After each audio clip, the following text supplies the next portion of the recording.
Hi, welcome back, everybody. Today we're going to be learning about a sus game, perhaps, called Sus Arabian game? Nights. What? See, so Una picked this. I have no idea what we're doing. This is Arabian Nights. All right. I have I don't not know this vetted it. channel. Who I is the just saw the channel? thumbnail and felt it might just be a vibe. I don't think I've watched them too much, so this is Oh my kind of God, blind. Una. We're Okay, gonna it's see how this by goes. Juan. I want to say is the guy. Yeah. Juan. So let's see what Juan has to say. There aren't a whole lot of games I based am on classic. Una. Oh. Yeah, I thought you already did that. Maybe not. I did not. Go ahead. I am Una the Moans. And Othaya the Bones. And I think we're now we'll start. God damn it. Based on classic literature. But out of this already small selection, a surprising number of them take inspiration from classic Arabian folk Nah, we tales. can't Let's skip. see, we got the Prince of Persia series, Sonic and the Secret Rings, Barbie, Magic, Genie, Adventure. Okay, maybe there really aren't that many. While most of them offer a unique spin on the thousand-year-old tales, hardly any take a specific claim to one story. This was true until the 2001 release of Arabian Nights. Developed by the now defunct French company Silmarils, Arabian Nights sat comfortably among the developer's other titles, including the dungeon crawler Ishar series or the wacky survival sim Robinson's Requiem. Man, this is taking me Arabian Nights back. is a 3D third-person action-adventure roguelike Metroidvania with Souls-like elements, inspired by the likes of Tomb Raider and Prince of Persia. Jesus Now regarded as a Christ. cult classic, the game was almost nearly forgotten as it became abandonware following the developer's bankruptcy shortly after release. But thanks to an impressive wave of support from loyal fans, the game was updated to run on modern hardware, courtesy of GOG. Players praised the game for its unique gameplay, creative storytelling, and impressive presentation. The top-rated review on GOG.com reads, "With great music and sound design, varied levels, amazing cutscenes, and fast-paced gameplay, Arabian Nights hits all the right notes. I have not once managed to beat this game without using glitches." What the Sounds fuck? promising. After an initial struggle with rendering issues, I was eventually able to get the game running smoothly in 1080p thanks to the DG Voodoo graphics wrapper. Immediately after launching the game, we're given our first taste of the absolute class act that is Arabian Nights. The game's logo, suspended in midair, acts as the stage for our very own private dance performance. The game certainly doesn't hesitate showing off its breathtaking 3D animations, with the dancer's forearm phasing directly through her face. The main menu then welcomes us with this absolute eyesore of a font, and you better get Holy used to it shit. because it's not getting any The font better. doesn't bother me, Starting a but new the game spinning takes us does. directly to the end of the cutscene. Yeah. My dearly beloved, it is now time to go to find my father, the Sultan, so he can grant you my hand. As you know, tomorrow is my 20th birthday, and we must absolutely... Hey, this audio mixing is giving you the vibe, the atmosphere.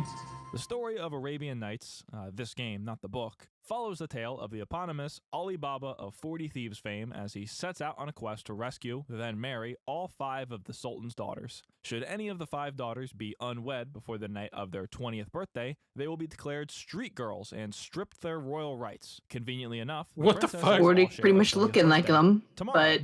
With that out of the way, it's time to get our feet wet with the tutorial. Well, apparently This they need to be game is rescued. It from doesn't a sound like they're in completely good different era. Developers hadn't situations. quite figured out the most effective keyboard and mouse controls, but the Silmarils team pop off, must have lady, flunked with your Game outfit. Feel 101 because there is no excuse for the atrocity that they've created. Directional movement is controlled by the arrow keys. You attack with the control key, jump with the alt key, and aim with the mouse. If you're playing with the default look at that, control though. scheme, Look at expect him to be go. constantly shuffling your hands back and forth from your mouse to your keyboard. But once you're done using the mouse, make sure to look straight ahead before taking your hand off it. Otherwise, your view will stay pointed at the ceiling. You're welcome to try other control schemes, but the game somehow feels even worse with a WASD and mouse setup. I opted to suffer through the original control scheme just to see how the developers intended the game to be played. To give you an idea of what the developers must have been smoking, the default key to block is 1 on the numpad. Since keyboards don't allow for the same precision that analog sticks do, you'll quickly find yourself struggling with basic locomotion more than anything else. Of course, there is no native controller support. Hell, there's barely even keyboard support. But don't get too comfortable because it's time for combat. Turning the corner, we're greeted by a mysterious cloaked woman, and we get to witness the game's stellar facial animation technology. Hell yeah.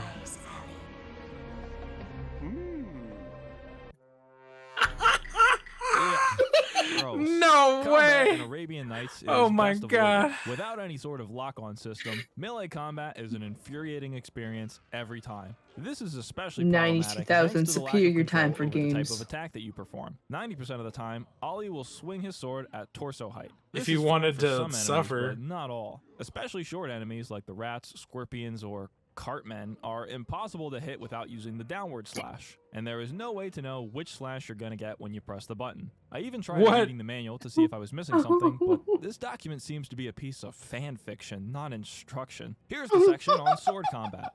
You begin with a normal scimitar. Afterwards, in the course of the game, you can pick up a more powerful sword. As you go along fighting, you gain experience and weapon handling, which allows you to learn new shots, such as quick high shots, quick high shot, a powerful high shot, low shot, parry.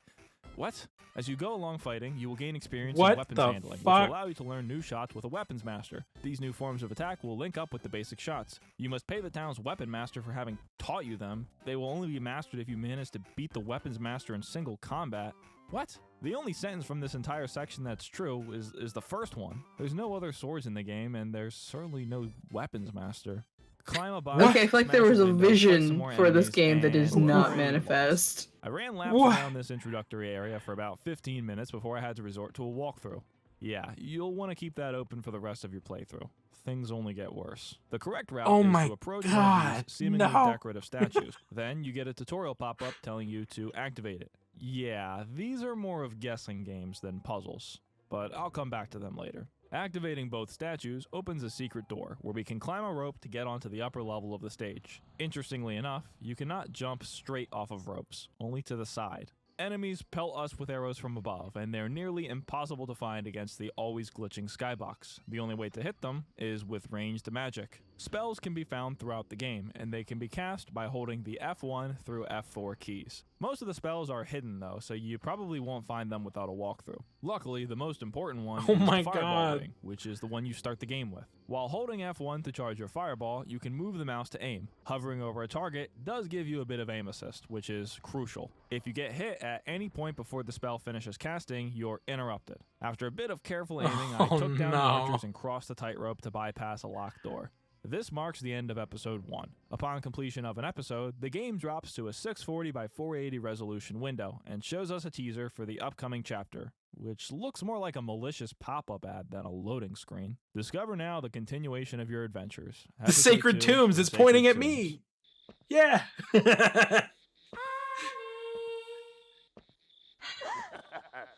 What the fuck?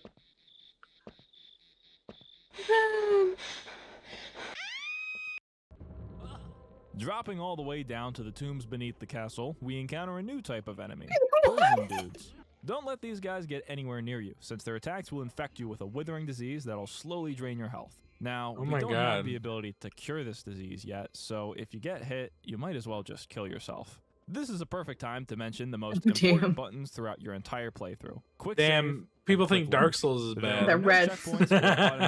I was just thinking that you guys want minimum HUD and maximum like self-learning and hardness. This is the game for you. But I still want the game to make fucking sense. So to avoid replaying content, you'll develop the muscle memory needed to press the save button once every 10 seconds. Reaching the end of the sewer maze, we're presented with 2 puzzle rooms. Like Baldur's Gate. A simple memory game where you match the symbols on the pillars to the ones on the tombs. Always be the other saving. requires you to press a series of buttons in the correct order before a massive spinning blade descends on the room. The order is no moon to full moon, but you never would have known that without guessing. We collect our reward, a new spell that is completely useless, and ascend from the crypts to the next lovingly crafted set piece. Maybe if you read the book, it would somehow tell you that. Maybe. Here you are at last. Quickly, let's go back and see my father.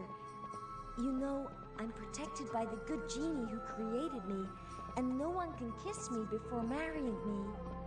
Should that happen, the good genie would immediately take me back to my father. Oh. Well then. That guy's face. He's like, I've come so far. Then meet me at the palace. I can't even get a kiss. Damn it.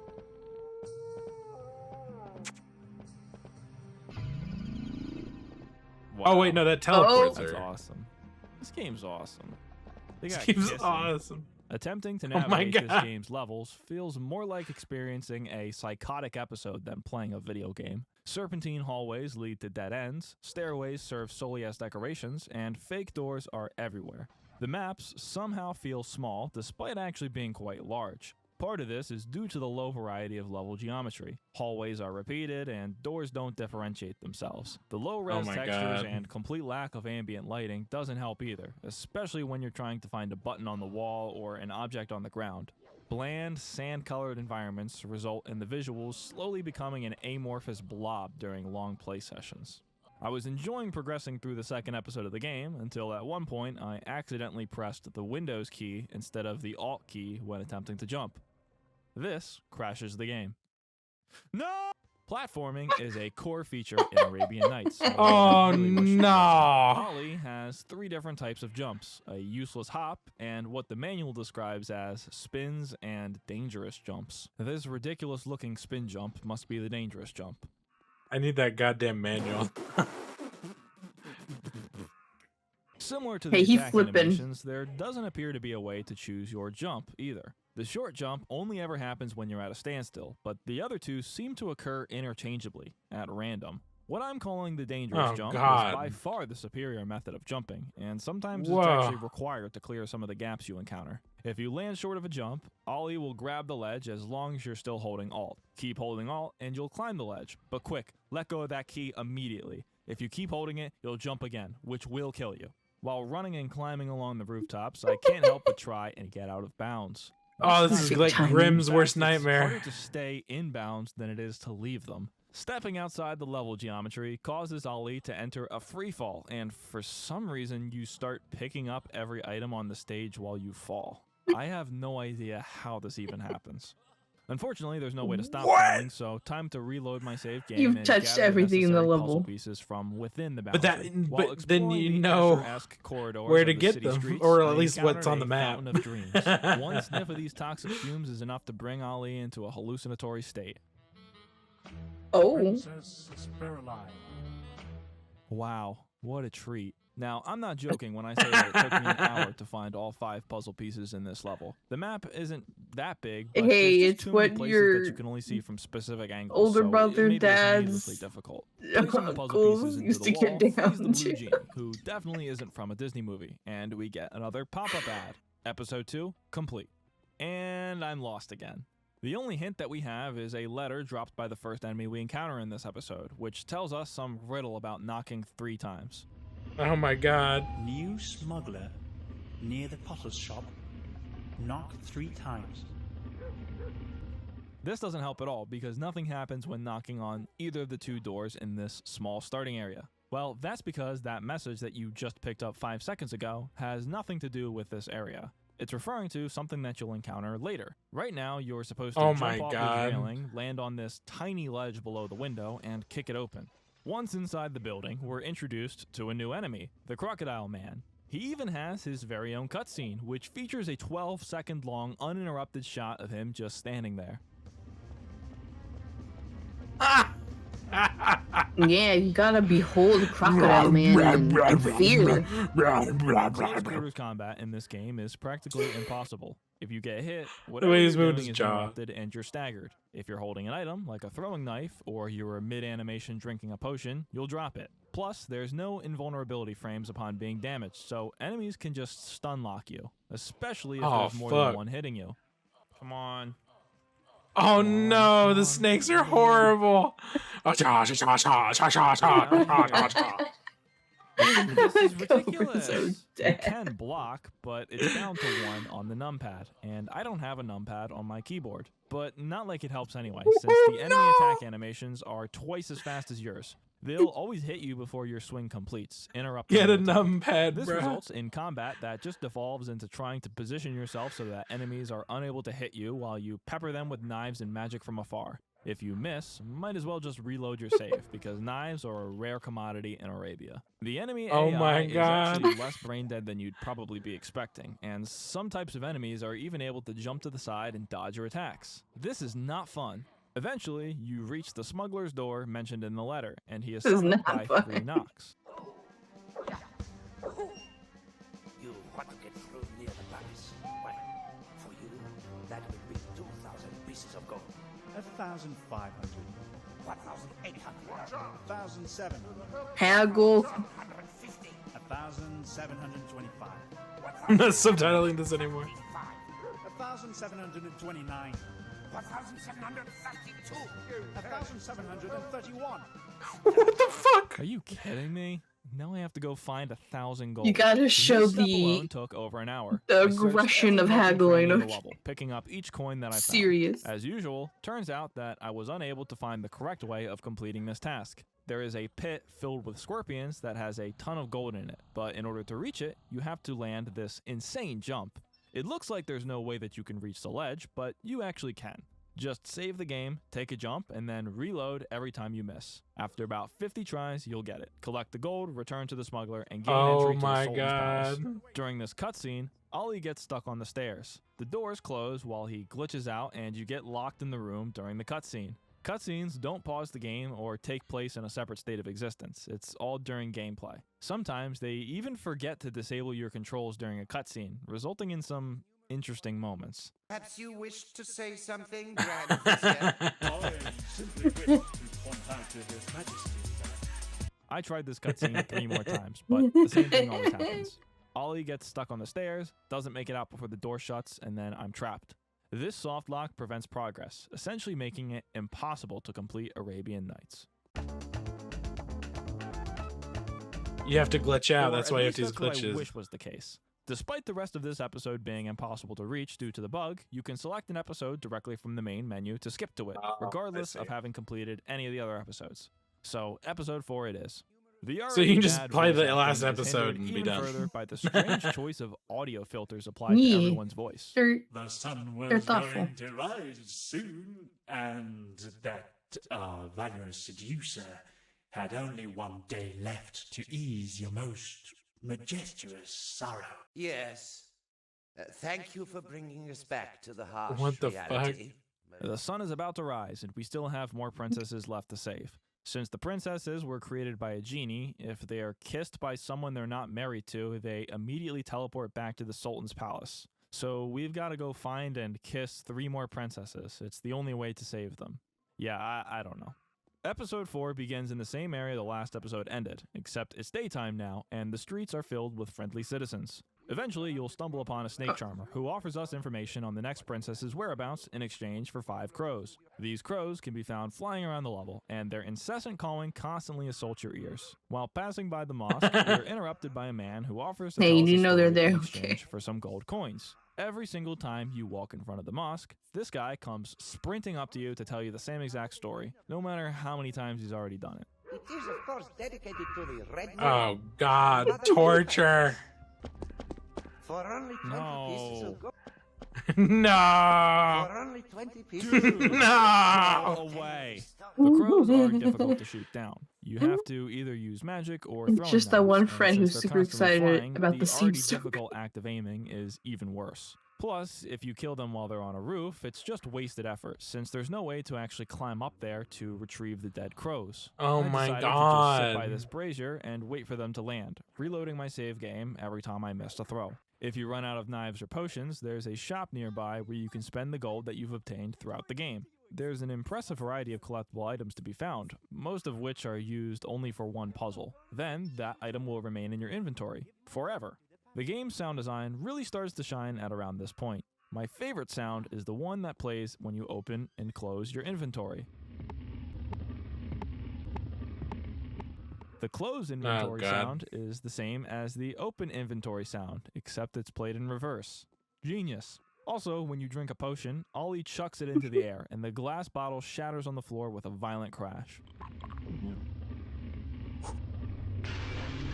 That's good. That's The funny. music is surprisingly not that terrible. It's mostly Arabic-inspired drum and bass, but there aren't a lot of tracks, Just so you'll be leaving hearing the shattered same glass few songs everywhere. on repeat. Also, the music plays so I just love the loudly idea of a during modern cutscenes that game you with can't hear Elden anything, Ring so just you throwing your probably just Estus wanna turn it flats off. behind you. Young Addy, Mhm. my little Melissa told me of your exploits and informed me of your intentions. But I cannot grant you her hand when all her other sisters have disappeared. Once returning the Just crows to the snake charmer, he chillax gives it us all our out next next to the hint deck. as to where to go next. May the red moon protect you. Hey, she's just chilling, This is referring okay? to a red moon inside the mosque. Go there, and it moves to reveal a hidden dungeon beneath the city. This dungeon stage. The features a designs and sprawling stuff are maze of cool twisting concepts, hallways but that man, all these look controls identical. and the narrow bugs. corridors make it difficult to dodge the enemies, but luckily they're all extremely weak and die in 2 hits. Scattered around the maze. Although are if I 3 played this statuettes, back in the and after day, collecting all 3, I was once again I completely may have lost. like There's nothing else to see enjoyed but the another Fountain of concept. Dreams, where we can watch the next Wait, were princess those painfully skeletons, contort her were they body easy for to our beat? entertainment. It's worth They noting always that in the are. original version of Arabian Nights, the princess outfits were even more revealing. After smashing Oh, my God. head into every possible dead end, I decided to return to the walkthrough. Guess what the The solution story is? premise is Well, a bit there's this lacking. one room in the dungeon that has a bunch of doors. Behind these doors are items laying on the ground, but if you run in and grab them, a trap is triggered, which instantly kills you. Again, just another reason why you need to constantly be quick saving. Anyway, one of these trap Bamboozled. rooms has an illusory That's wall in so the back of it, fucked. I and you can run appreciate it. directly through it to get to a hidden room. This is the first and only time in the game that an illusory wall is used, and it completely shatters the already unreliable conventions that the game has set so far. In this room, we encounter a contraption with 3 slots. This must be where the statuettes go. They have to be placed in a specific order, and just trying to line Ollie up with the slots is a puzzle on its own. Oh, See God. no evil, hear no evil, speak no evil is the correct order, represented by the images on the statuettes. Step through a portal, and you're transported to a garden, where we meet the 2 most difficult enemies in the game, scorpions and bees. The scorpions are Oh, far God. too small to ever hit with your sword, so you're best off ignoring them because you wouldn't want to waste a knife on them. But the bees, oh God, the bees. They swarm and attack Not him, the constantly bees. damaging him, and the only way to kill them is to just stand still and Cage was spam onto attacks, something. praying that one of them gets hit. The garden here He features played this numerous side probably and bowls just where you had drag these PTSD. extremely squeaky carts around to open a path. These are easy enough, and we soon encounter our next princess. However, she wouldn't dare kiss us. She's only interested in men who bring her flowers. Hooray, a fetch quest. First, we get the singing reed, which is found in a swamp area hidden behind a gap in the wall. Next, we go to the soldiers' barracks, and after repeatedly throwing myself into hordes of enemies, I rid the map of all threats. But now what? A fetch well, quest there is a button on one of teach the you walls about in the life. barracks, but it blends in with the wall so well that Oh it my took me God, I about do see 15 it minutes there. to find this. This opens But the it's gate outside tiny. and allows us to continue. After yet another sliding cart puzzle, we encounter a new character, the Sultan's gardener. I'm the new apprentice. I do seem awfully young for this profession, lad. It's just not like in the olden days. Well, to start with, go get me some pear pips in the fruit garden. Wait, what? I need them for my experiments. He wants us to go find him some pear seeds, or as he calls them, pear pips. To get the pear, we need to backtrack to this cactus room a way back. Here, we find a bucket on the ground. Now, you might be thinking that this bucket has something to do with the cacti. Maybe you need to fill it up with water and bring it back to water the cacti, and then they grow a prickly pear which you use to get seeds. That would make the most sense, but that's completely wrong. This cactus room has nothing to do with anything. What you're actually supposed to do is use the bucket to fill the 4 jars hanging by this tiger cage, and then the gate opens and the chapter ends. You've heard of moon logic, but this is something entirely different. The first solution presented is incorrect, and the true solution is something so simple it's too stupid to try. Episode 5 begins with a cutscene depicting Ollie's lust for this right Screw that pear. gardener, just However, release the it's guarded tiger. by a fierce tiger. Defeating Apparently. the tiger allows us to collect the fruit, which is apparently not even the pear that we're looking for. This is a tasty fruit. If you didn't It's have a not even the walkthrough right open, you fruit. would surely miss the pear. It's actually on the floor in the room after the tiger boss in a corner under a tree. Who would What have the guessed? fuck? After picking it up, we can select it in our inventory and eat it to get the pear pips that we need to bring to the gardener. He then What? tells us to go to the courtyard and pick up some flower petals. Okay, I've had enough of you always underfoot. Oh my God, the bees. Pick up the flower petals. I don't know if this is a mistranslation or if the scriptwriter was drunk, but there are no flower petals anywhere. There is a watering can, though. Flower petal, watering can, same thing. Flower petal in hand, we return to the gardener to try our hand at creating the legendary flower of 1,000 cents, the last piece of the flower bouquet we need to give to the princess. Again, it's another riddle. You gotta select the proper number of each ingredient to create the seeds, and the only hint you have is a riddle which Ollie can read off of a parchment that you picked up earlier. Twice as many jasmine seeds as pear pips. Less than 10 jujube seeds. More rose Fucking seeds than bees. pear pips. Ah, that'd be so More annoying. patchouli seeds than rose seeds. Half as many patchouli seeds as jujube seeds. at least 3 jasmine seeds. It's going to take trial and error, but once you've succeeded, you can move some boxes in the adjacent room to access a secret door. Welcome to hell. This area is not only swarming with bees, but there's a water puzzle. You need to reroute the pipes so that the water drains from the pit, where you can pick up some shimmering item. Then you learn how to use your flute to cause ropes to rise out of baskets, which you can then climb to reach higher ledges. Ooh, When did I get this cool. flute? No idea, but I'm in no place to question this game. I climbed on top of the balcony and made a quick save. You just before can't trying question to jump at to this the point. adjacent one. But something tragic happened. When you die, you have to watch the entire death animation play out, and then let the game return you to the main menu before you can load your quick save. If you press quick load right before you die, you can skip this waste of time. But quick save and quick load are adjacent keys, and I guess I accidentally pressed F5 right before I hit the ground, because my new save point was 1/2 second before death. Awesome. Faced with the reality that I must replay nearly 2 hours You worth have of pain and suffering, failed. I make the very difficult decision to just skip to the next episode. All right, episode 6. The Panel. I don't blame you. Taking place in the sewers below the city, we encounter the most annoying enemy yet, a knife thrower. These guys, unlike you, have unlimited throwing knives, and they're also great at dodging attacks. This makes them almost impossible to hit with a melee weapon. You're best off just hiding behind a corner and sniping them with magic or throwing knives. The water in these sewers is all toxic. Ollie can survive a brief swim, but any longer and you'll surely be dead. Every room in this level looks identical, and if the knife throwers don't kill you, the rats at your feet surely will. I somehow stumbled upon a room with a massive pit and a door on the other side. I gotta find a way to get across. I have to build a bridge or something. Well, unfortunately, I never found out what I was supposed to do. Instead, I just started screwing around with the flute, since earlier I accidentally used it while mid-air and learned that doing so causes Ollie to fly. Using the flute after a jump allows you to jump again mid-air, extending your jump infinitely. With this new strategy, I was able to jump directly across the pit, never having to worry about whatever random item I was supposed to gather in the first place. Nice work. But something went wrong, and my abuse of the flute resulted in a terrible side effect. I am now Punished. immortal. This ends up making the game Wait, now fun, he's immortal. especially the combat. Without constantly getting staggered, you actually stand a chance in melee fights against multiple opponents. An unfortunate consequence of immortality, however, is that I can no longer save or load the game.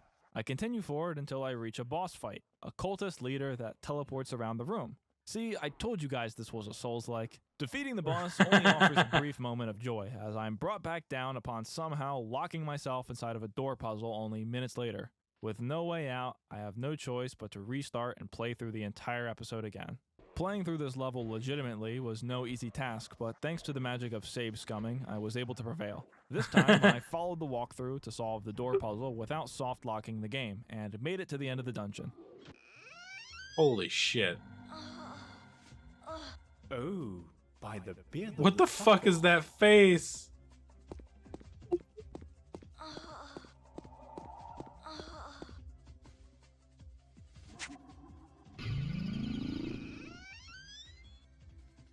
Don't worry, it gets worse. After rescuing the princess, we're faced with an enemy wielding a halberd. This guy is nothing more than a bullet sponge, which is tradition for the bosses in this game.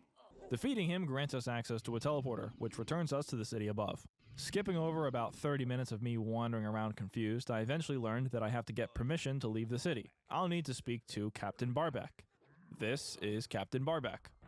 You better hope that you've stocked up on throwing knives and potions, because otherwise you're not killing this guy. But if you're properly equipped, then it's just as easy as any of the other fights. Stand in a corner, throw knives, run to the opposite side, repeat. After about 5 minutes of this, the croc croaks, and you can grab a permission slip and leave the city. I return to the gate, and apparently I have to get a camel too. But the camel salesman wants a ridiculous amount of gold for his camel. Well, I guess I could let you have him for 5,000 pieces of Hey, Does this mean that's that what I the have to go camel's search worth. for money like before? Is that it? would make the most sense, but don't bother. Looked like it was wasting your nearly time about to because die. That's not what you're supposed to do. Instead, you should go talk to the annoying dude from earlier who told you about the mosque. This time, he tells you a story about, actually, I don't even remember what he was talking about. I've been playing Arabian Nights for 6 hours straight. It's 10 p.m. and my brain has turned to mush. I can't even think anymore. I just need to finish this godforsaken game. The annoying guy tells you at the end of his spiel that you are the 999th customer. Talk to him once more, pay him 20 gold, and listen to the story again. This time, he congratulates you for being his 1,000th customer and awards you with a free week of rented camels. Return to the camel owner to claim your prize, and wait a minute, are those $100 bills? Does Arabian Nights take place in a post-apocalyptic $100 alternate bagels, future y'all. United States? No, it doesn't. With my newly acquired camel, No, I'm it finally doesn't. ready to leave the city, ending the game's 6th episode. Hey, Discover they didn't want to now have to the buy outcome of your adventures. a more Episode rare 7, accent. The Great Whoa. Fortress. Jesus. Oh, look, here's an example of one of these Hello, unfashioned ma'am. princess outfits. This is okay to show on YouTube, right? The game That's what was I'm only wondering. I was after just all. thinking. The final episode begins with Ollie on his camel approaching a mysterious cave. I appreciate What the ensues are question some mark of the worst jumps pasties. yet. You better make sure that you save before each and every jump, because these are max range jumps. You Oh, gotta press the button at God. the absolute last possible second to ever have You a can't chance of design a winning them. game this There way. are some exceptionally fast enemies in these caves, and by now you're probably so starved for items that fighting them is the last thing on your mind. One of the branches of the caves takes Oh you to my, a room so filled with many. treasure and a wizard that casts a spell that reverses your controls.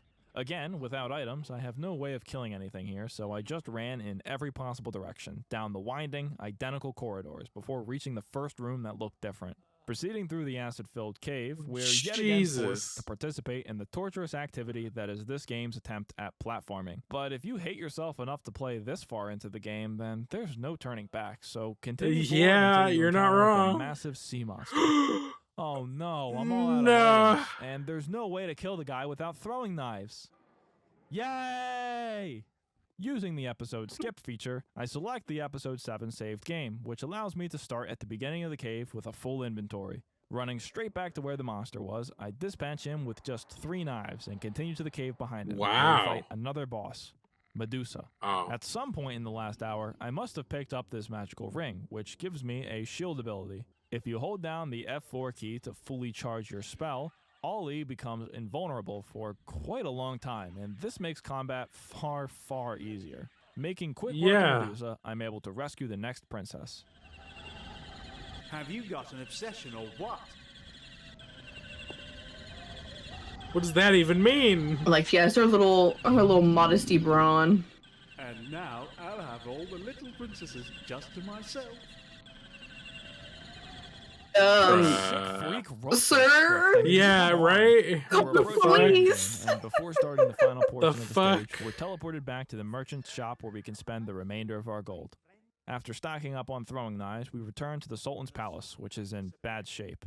He's nowhere to be seen, and the evil Grand Vizier attacks us. It's always An the easy Grand fight, Vizier. thanks to the shield spell. After killing him, he drops some parrot seeds. As expected, What? we return to the usual gameplay loop of Arabian Nights. Wander around a confusingly constructed maze, kill every enemy in sight, and try every door until you encounter something that looks important. In this level, it's a parrot in a cage. Feed him the parrot seeds, and a magic carpet springs to life and What? carries Ollie away. Then you get dropped off in another palace. Or maybe this is the same palace, it's just a different part. I don't know, it doesn't matter. What follows is yet another gauntlet of difficult enemies and narrow corridors. Jeez, look at that Quick dude save dodging option, like a and boss. If you get hit even once, you might as well just reload, because you're going to need all the health you can get. Eventually, we reach the end of the maze, and we encounter our old friend, the gardener. Ali finally learns that the gardener's real name is HR, which is the name of the mysterious man that orchestrated the kidnapping of the princesses. This is the plot twist equivalent of reaching the Elite Four in Pokemon only to find out that the champion's the old man from Viridian City that was passed out drunk in the middle of the streets 17 hours earlier. This boss fight is far more creative He than previous ones. never trust the gardener. Using his magical powers, possesses all the jars in the room. He then starts to throw them at you, one at a time. With a very carefully timed swing, you can break them just before they hit you. It's a lot harder than it looks, and the only way I was able to do it was by saving the game every time I broke a pot. After surviving a pot onslaught, we're confronted with the game's final brain teaser, a slide puzzle. It's easy, but it took me a while to figure out how to move the pieces. You have to stand on top of them and jump. We unlock the way forward and reach Weird. the now evil gardener in a moonlit courtyard. He's preparing to cast the ritual of the Black Moon, and upon doing so, he ascends to his ultimate form. Time for the epic final boss fight. The gardener attacks by throwing saw blades at you, so What make the sure fuck? to use your invulnerability spell to completely ignore all mechanics. Stand back Wait, and what shoot is- fireballs at him until He's he throwing dies. Is it like saw a blades. cloud? Gardener Oh, will he's climb like a over the weird basket tornado rope and genie. rescue the Sultan. Thank you, young Ally. Now I must return to my place on the throne. As I have the same powers as the princesses, you must embrace me, so that I can be beamed to the palace where I'll be with my daughters. What is love? They belong to you. I want to do that. And shall be your wives. And I appoint you Grand Vizier in place of he who failed at the task. Come on, just another little try, son. If that's not too much to order. What the? That prickles. I'll make up for it with my little babes. Jesus Oh. Christ. 8 hours later, Yeah, and I finally Jesus completed Arabian Nights. Christ. Why did I do this to myself?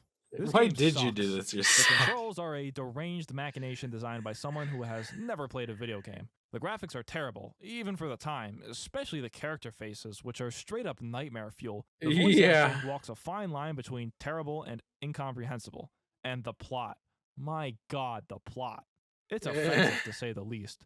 The only women in the game exist solely to serve as sexual objects, and as far as I can tell, this does not follow the story of Arabian Nights in any shape or form. It's no surprise that this game led to the bankruptcy of its developers. It could have had so much potential, but it somehow failed at every turn. It actually wouldn't even take that much tweaking to improve the gameplay 10 times over. Clean up the movement controls, improve the mouse support, and make the jumping consistent, and you've got a decent game. But currently, the only thing Arabian Nights is good for is exploiting to pieces and speedrunning. This is demonstrated in the legendary speedrun of the game from Oh my AGDQ God. 2018 by the runner Koti. It's amazing, and I recommend you watch it.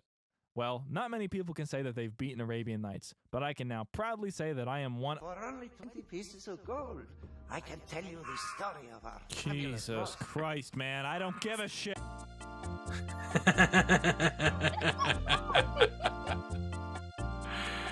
Oh man, that was good. That was real good.